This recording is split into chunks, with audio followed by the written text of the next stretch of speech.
Union বিএনপির ইফতার মাহফিল অনুষ্ঠিত। নিজস্ব প্রতিবেদক রশিদুল ইসলাম। দিনাজপুরের কাহারোল উপজেলার ২ নং রসুলপুর ইউনিয়ন বিএনপির ইফতার মাহফিল অনুষ্ঠিত হয়েছে।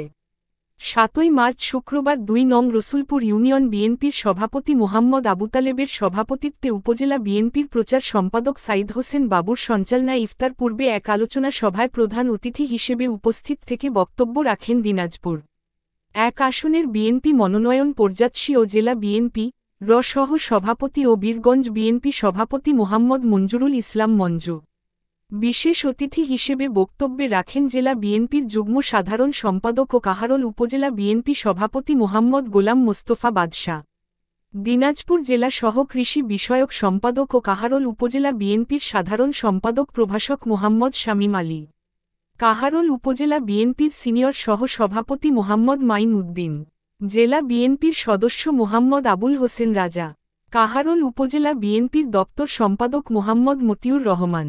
যুগ্ম সাধারণ সম্পাদক মোহাম্মদ নাইমুল ইসলাম নাইম। ২ নং রসুলপুর ইউনিয়ন বিএনপির সাধারণ সম্পাদক মোহাম্মদ খাইরুল ইসলাম। উপজেলা তাঁতিদল আহ্বায়ক মোহাম্মদ লাবু ইসলাম লাবুসহ অন্যান্য নেতানেতৃবৃন্দ প্রমুখ। আলোচনা শেষ দোয়া ইফতার মাহফিল অনুষ্ঠিত হয়। অনুরোধ, সময় যেহেতু কম দেওয়া হবে, দেখা প্রত্যেকটি এলাকায় মহল্লায় যাব। আপনারা যারা বিভিন্ন ওয়ার্ডের নেতৃবৃন্দ আছেন, আপনারা আগামীতে প্রত্যেকটি ওয়ার্ডে মহল্লায় আমাকে দাওয়াত দেবেন। উনি যেন সুস্থ শরীরে আমরা বাংলাদেশে ফিরে আসে এবং আমরা দোয়া করি।